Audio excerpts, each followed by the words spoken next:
All right, it's time to get started, I think. Welcome. I'm Cliff Lynch. I'm the director of the Coalition for Networked Information, and you're here with us for one of the project briefing sessions on the second day of week 2 of the CNI 2020 Fall Virtual Member Meeting. And just to remind you of a couple of things, this week is themed around the transformation of organizations and professions. We are recording this session. And we'll make it available after. We do have closed captioning available if you'd like to avail yourself of that. There is a chat, and feel free to use that to comment, to introduce yourself as needed.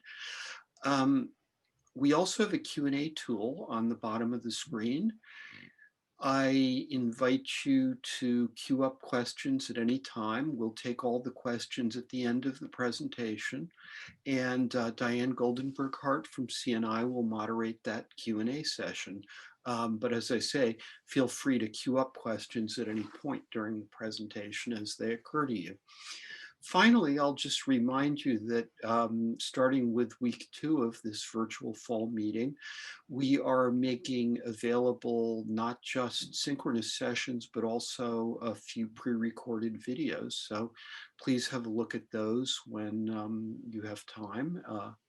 And I think with that, it's time to introduce our speakers. We have 2 speakers in this session, Katy O'Neill and Matthew Treskon. Both of them are with Loyola Notre Library. And this session is going to focus on what really is sort of a classical CNA partnership between academic libraries and IT, but infused with a new dimension, which is deep engagement with academic affairs around an agenda tied to student success.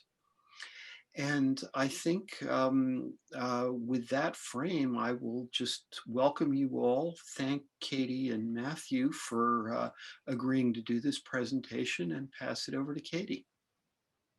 Thanks so much, Cliff. We appreciate the opportunity to be with you all today, and look forward to talking with you all about this topic. As Cliff mentioned, my name is Katy O'Neill. I'm the Associate Director of the Loyola Notre Dame Library. I'm here with my colleague, Matthew Treskon, the library's technology librarian. Today, we'd like to share with you our library's journey to infuse technology with pedagogy, leveraging campus partnerships with IT and academic affairs to support student success. I'll be sharing context about the work that we've done to build the foundation for success. And Matthew will then talk about the programs and user experiences he and his technology services unit have co-created with colleagues across the library and the campuses. Next. Yes, at LNDL, we like to say it takes 2. LNDL is a little different. We're one of only 2 independent academic libraries in the United States. That means we're a separate 501c3 nonprofit and don't report directly into either of the 2 schools that we support. Under the leadership of our library director, Barbara Priest, since 2012, the library has been aligning its purpose with the educational missions of the 2 universities. We support Loyola University, Maryland, and Notre Dame of Maryland University in Northwest Baltimore. As Barbara likes to say, to succeed in our work, she has to work with 2 provosts, 2 CIOs, and 2 CFOs to make things happen. And we do that throughout the organization with the partnerships that we have. The library aligned with the strategic plans for both institutions and has been transitioning to an innovative center of learning that adapts to users' changing needs for space, both physical and virtual, information and technology to support the research, teaching, and learning of students and faculty. Dr. Bahram Erghani, the Associate Dean of Applied and Natural Sciences for Loyola's College of Arts and Sciences, was actually an early partner and supporter of the development of a campus makerspace in the library. after winning a Pathways to Innovation grant through the National Science Foundation in 2015. In 2017, he was dubbed an honorary librarian for his work with us when the Innovation Station Makerspace officially opened. The partnership has expanded with the use of the library space for program support and funding for new technology by Wendy Bolger. She's Loyola's inaugural director of their new Center of Innovation and Entrepreneurship. Next. Early in 2015, our director and Loyola's Chief Information Officer sponsored a technology audit for the library. I was partnered with the library's acting head of digital services at the time, Daniel Wren Johnson, and David Arnett, who was the associate director of servers and storage at Loyola's Technology Services Department. We get all of our technology infrastructure from the bigger school, which is Loyola. We developed a plan to demonstrate how technology could best support student success in a 21st century academic library. This plan was approved by the library's board of directors, as we're an independent organization, and it also had to be reviewed and approved by the board of directors for both schools. At the end of the full implementation of this plan in 2019, the following results were achieved. Funding for library technology was increased annually on average by 52.5%. Until the pandemic, this level of funding was sustained. We are in a pause this year, as I imagine you all are feeling, pinches on budget, but the commitment remains strong around educational technology for the library. All 23 recommendations were fully recommended and implemented, building the digital infrastructure that's allowed us to upgrade and maintain building technology, optimize libraries' operations and the customer experience, while also building partnerships with faculty to integrate educational technology into the curriculum. This slide really illustrates our transition of the main level of the library with the introduction of the Copyright Information Center in 2016, the Innovation Station Makerspace, as I mentioned before, in 2017, the Digital Learning Commons in 2018, and a virtual reality classroom and a recording studio in 2019. Despite the pandemic, in the fall of 2020, with our partners in the CINE, the Innovation and Entrepreneurship Center, we introduced a new laser cutter for our makerspace. Next slide. Additionally, the library has expanded our institutional capacity to reposition our services by focusing on user needs. LNDL has 26 full-time employees with a headcount of 42 employees when part-time employees are included. Early on, the library reframed roles to meet current and anticipated needs as staff changes occurred over time. Matthew's position of the technology librarian is a good example of this. This position was redefined as an outcome of the technology report. Key communication and collaboration infrastructure was added to provide formal and informal means for creative problem solving. In 2012, managers used to meet bi-monthly in a manager's meeting, and unit meetings across departments occurred really based on department head preferences. Today, decision-making happens at a director's advisory group, which meets bi-monthly and includes senior library administrators to make sure that there's awareness of programs across the board that are happening. Regular department unit, as well as liaison meetings with academic units now also occur regularly. Charges for standing committees and use of task forces to innovate programs and engage users has remained really critical to our ongoing success to facilitate change. This approach has been particularly important for staffing and sustainably growing the library's digital scholarship program, which Matthew will talk about a little bit later. New consortium memberships in East and USMAI, our Maryland state consortium here, has provided opportunities for networking and professional development for librarians and staff. Finally, as this slide illustrates, as the work evolved, so did our organization structure. In 2018, with the technology infrastructure in place, the library reorganized, shifting away from a traditional public services and technical services model and created two different departments, collections and access services and research and technology services.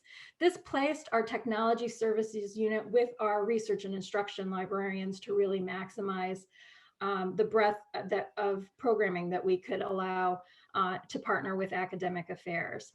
It has allowed us to optimize collection development, access services, building use, and really helped us expand our instruction, consultation, and outreach programming. Next slide. Specifically, this reorganization really facilitated a reframing of our library instruction program so that we could support and promote information, digital, and data fluencies. You can see we used our information literacy, which has had a strong background in active and engaged learning, to build a basis to build upon, to add in our instruction program in the technology, digital scholarship, copyright, and we just launched a data management consultation this fall as well. Next slide. When we look at specifically at the digital fluency aspects of the expanded instruction program, we have really focused on the following model and competencies to help us kind of frame that program. I'm going to turn the presentation over to Matthew at this point because he can share with you examples of how we're going about doing this work together with our partners in academic affairs.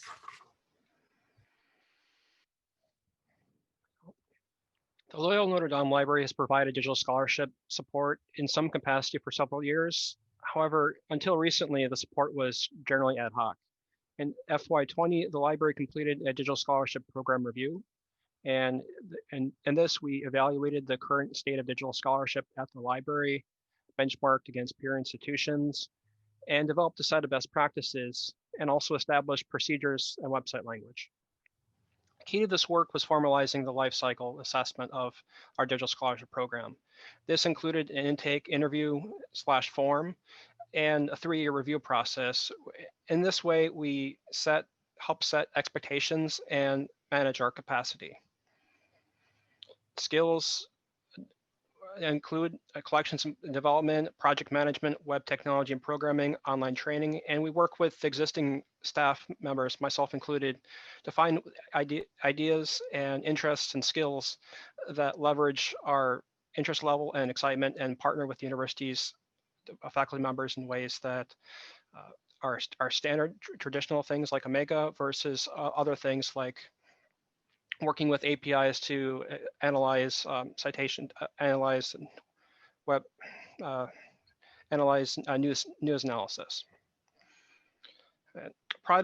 These projects range from a work that is limited to classroom exercise to those that are developed with the broader academic community in mind.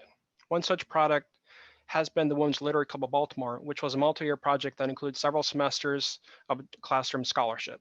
Clara Love, now a member of our digital scholarship team, worked in this project as a student. In 2018, she and I presented at the Bucknell Digital Scholarship Conference. In the following year, the digital scholarship team worked with an education professor for a project that involved both web work and creative making. And see on the right-hand side, Holy Comics Batman. This was a classroom exercise and is a good example of what classes can do, although the scope is limited to the interests of the developing the students' understanding of the curriculum. Later that year, the professor and I presented at the Bucknell Digital Scholarship Conference.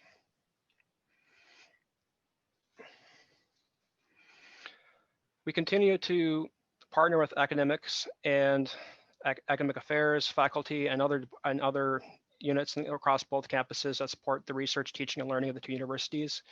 One area we do this, as mentioned before, are these hands-on technology pop-up classes that were really the brainchild of the Associate Dean of Applied Natural Sciences at Loyola. The library continues to develop. We believe that the ability to create and navigate technology is in alignment with the expanded scope of the information literacy as described in the Association and College Research Libraries Framework for Information Literacy.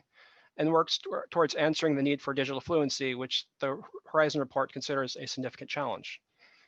By positioning students as makers, libraries can engage them in critically thinking about choices that influence the development and application of media and technology. And second, the information creation is a process. Just as information or knowledge just doesn't exist, the world of technology doesn't just exist, it evolves. To that end, the library has developed this pop-up class series, as well as launched a successful makerspace. Starting in 2017, the library organized a series of classes each semester on emerging technologies such as Arduinos, Raspberry Pis, virtual reality, audio video editing, to ancient technologies such as the biology of bread making and knitting. This initiative started, And in addition, regarding the Innovation Station, which we launched at the beginning of 2017, branded the Innovation Station, we started with 3D printing, 3D scanning, computerized sewing embroidery, a large format printer, one button recording studio, and the music creation editing computer. And later, the following year, we expanded to include a full-fledged recording studio, a digital paper cutting machine, laminator, button maker, virtual reality classroom, and Arduinos and Raspberries available for checkout. Integral to our success has been our partnerships with faculty and integration with their curriculum. One particular notable example is with our recording studio, which was developed in partnership with a faculty member at the Loyola University Maryland Communications Department, who is also the TV radio manager. He helped with his expertise. He let us know like what equipment was necessary to get it working, what people would be expecting, and how to do our best to insulate the sound and isolate the sound of a speaker with the proper microphones. He also helps teach pop-up classes on various video editing software and has helped develop library staff members with our expertise so that we can help him help his students. Our VR classroom, launched a bit later, has been focused on providing experiential learning opportunities pertaining to psychology with apps from Guardian VR on various psychological experiences, nursing with a schizophrenia app, which we got specific to the professor's need, and historical reference points like religious studies and medieval Europe. Our One Button Studio has been used extensively by the English Language Institute at Notre Dame for the purposes of practicing speaking English. This program brings students from all around the world to Baltimore to learn how to be immersed in the English language. And this technology, which if you're not familiar with it, is a simple way of you put your thumb drive in, press the button to start recording, and then when you're done recording, press a button, and then it's automatically saved to your thumb drive. This simple technology, or at least simple for the end user's experience, makes it really easy for them to practice speaking, either putting together a really simple play or speaking in a monologue, explaining about where they're from or what type of food they like to eat. And finally, one other point that we'd like to bring up is that we also are heavily integrated with the first year experience at both universities. At Loyola, it is the Messina program, which pairs generally two very different disciplines together and has some kind of overarching theme. And also at Notre Dame, which has a first year experience as well. We provide many class tours, and we also have had the opportunity to engage them with a makerspace and having creative exercises that produce artifacts that use the technology, but in ways that further the point of the exercise. The library has also broadened the reach of the Innovation Station beyond these academic departments to other areas that's further the education mission, such as Center for Entrepreneurship and Innovation. Our visual and our consultation spaces have been integral with their Baltimoreers program, which provides potential business startups with the opportunity to meet with experts in areas how to do business research, how to and how to set up the financials and things like that. And also the Dent Summer Program, which provided the opportunity for high school students in the Baltimore area to learn about various making technologies and ways that they can potentially leverage those things for potential careers in business and making. And one more thing I'd like to mention is our book bank, which in partnership with Copyright Librarian and her expertise in copyright, we're leveraging our streaming video service to host storytime videos for Baltimore City public school teachers to use with their students. And just went right ahead. Anyways, so we in 3 years, we've seen dramatic increase in use of our makerspace, both in terms of equipment use and what we call checkout, because we use our library catalog to determine the checkout of kits and such, and also in seeing dozens of class tours and exercises with departments all across campus. However, then as we all know, COVID-19 hit, and we had to shut down the building and plan for figure out what we can do in the interim while we're all virtual, or most of us are virtual, and what we would need to do to open up back safely.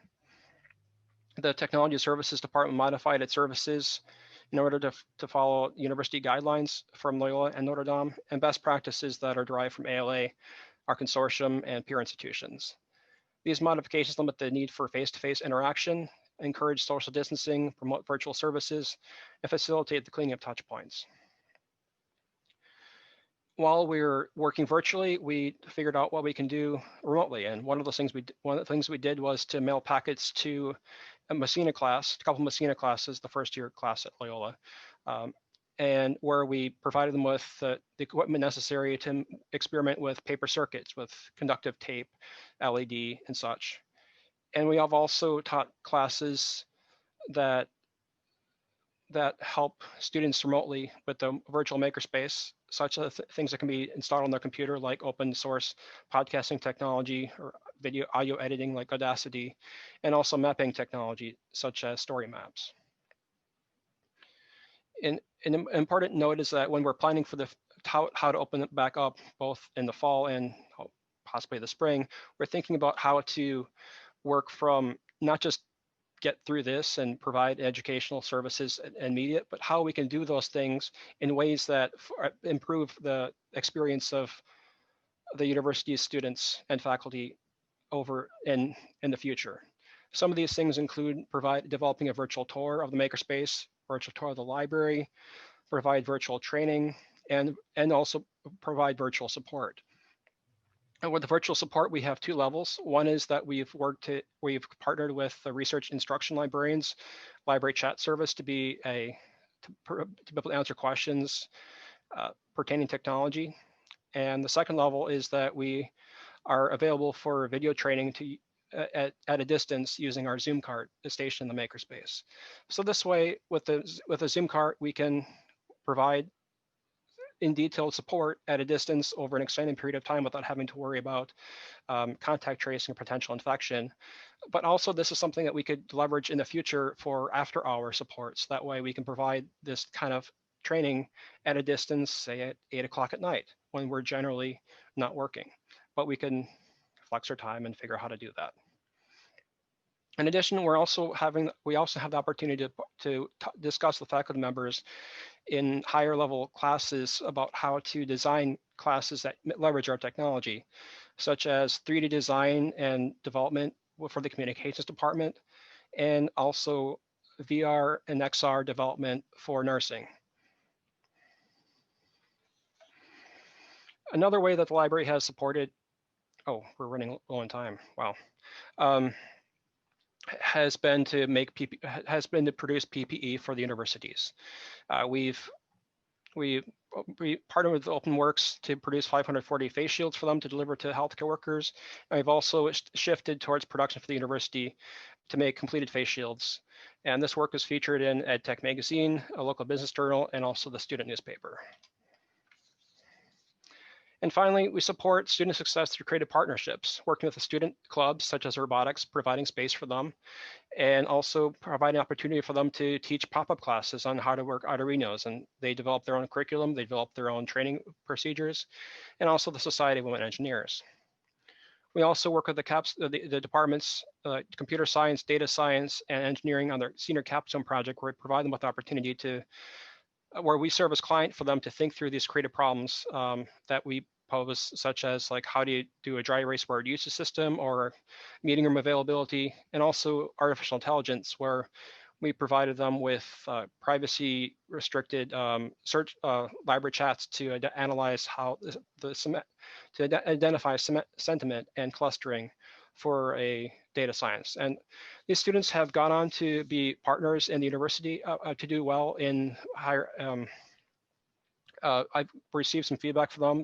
They're doing well in the various software development companies, defense and such, too. And the part of, like, they are able to think through the challenges of writing through the procedures and describing things in such a way that they can do the stuff, but they can also work with people to get the problems understood and defined. Okay. Thanks, Matthew. So none of this happens without a creative staff and a culture of assessment, as you all can well imagine. That's been, as Matthew said, very critical for us as we've worked through our reopening. Matthew, if you can switch to the next slide.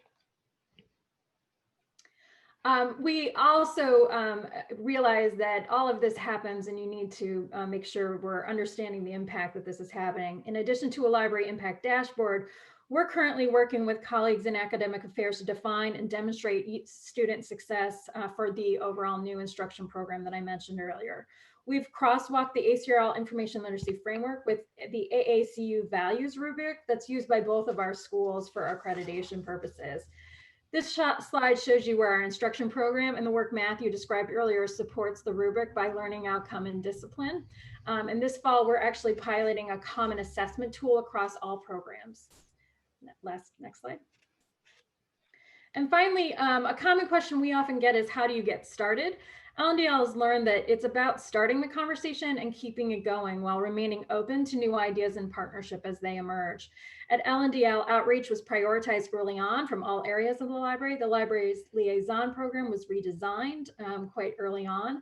Our social media and social events committees and a communication and collaboration task force have been charged over time to really engage people in virtual settings and to spotlight high visibility and new programs.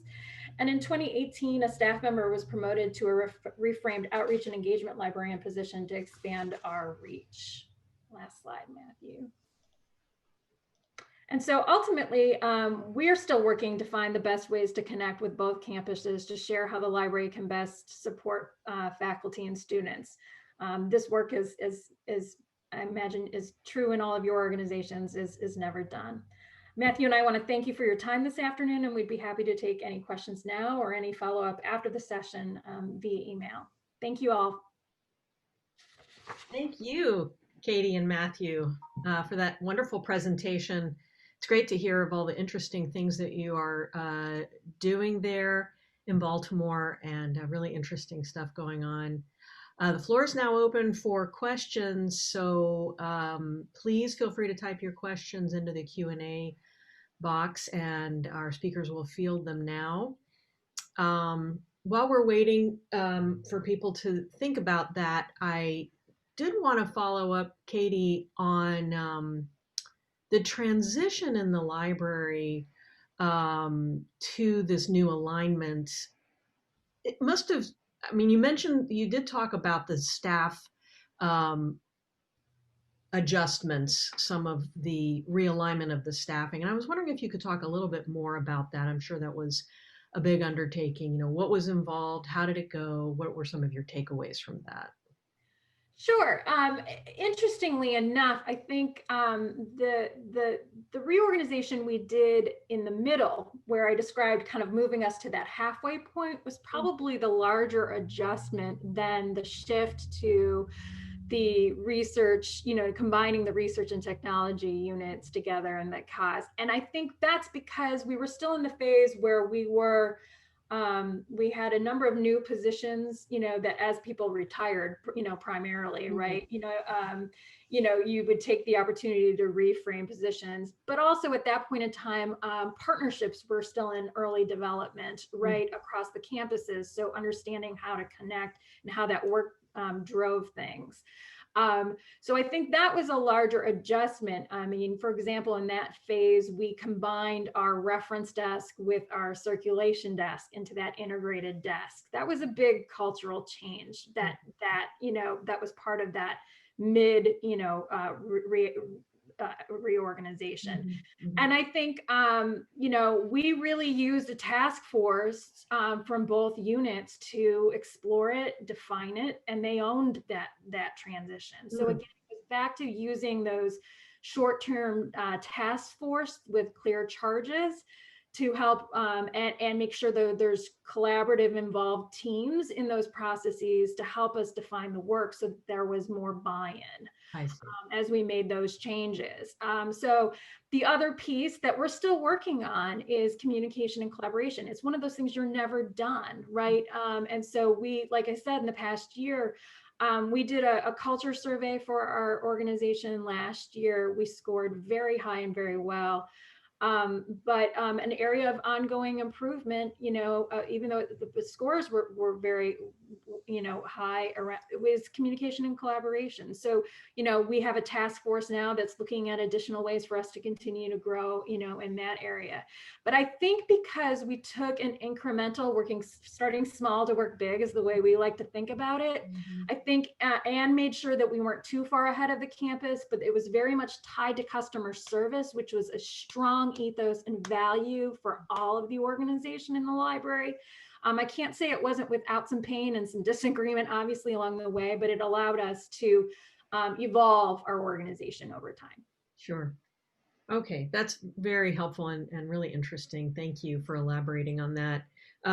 Cliff has got a question or a comment here. He's asking if you could talk a little bit more about the virtual maker spaces after COVID and what kind of reception this got, and also whether the user community changed when the space went virtual. Any comments on that? Sure, I can speak to that. So with our virtual makerspace, our pop-ups this past semester were all online. Previously, they're all in person. But there have been benefits with that. There have been more opportunities being able to record that, share that after the fact with people who may have missed it, and it's also provided them with opportunity to check in and check out, or like when they're available and when they have need, as opposed to like walking to the campus and walking back to their dorm and things like that. So the pop-up class series went pretty well. It went well this semester. Similar use, maybe a bit more. I have to add the total numbers.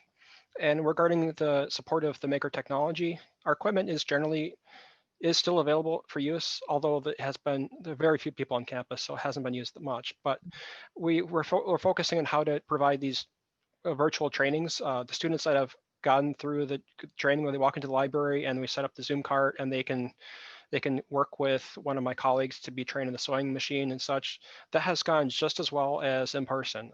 So it's really quite nice. It's one of those Logitech meetup cameras with nice zoom. It's really with good microphone. It really does just as good job as being there in person. We've also had the opportunity to, what else is there? And then provide support for some software that is not some open source software like Audacity and Story Maps and ArcGIS, not open source, but we have some limited licenses with that. So we can provide them with support for these technologies in ways that are starting to merge the boundaries between what is makerspace and what is like digital scholarship. Right. Interesting. Well, thank you. Thank you so much for that elaboration. Thanks, Cliff, for the question. I see that we are a little past time here, so I'm going to go ahead and close down the public portion of the presentation by stopping the recording. But I invite any attendees who have time and wish to stay and chat with our speakers, please feel free to hang out a bit, raise your hand. I'll be happy to unmute you and give you an opportunity to engage with our speakers. With that, I just want to thank all of our attendees, both of our speakers. Thank you so much for coming to CNI, and we hope to see everyone back at CNI's fall meeting here again soon. Take care, everyone.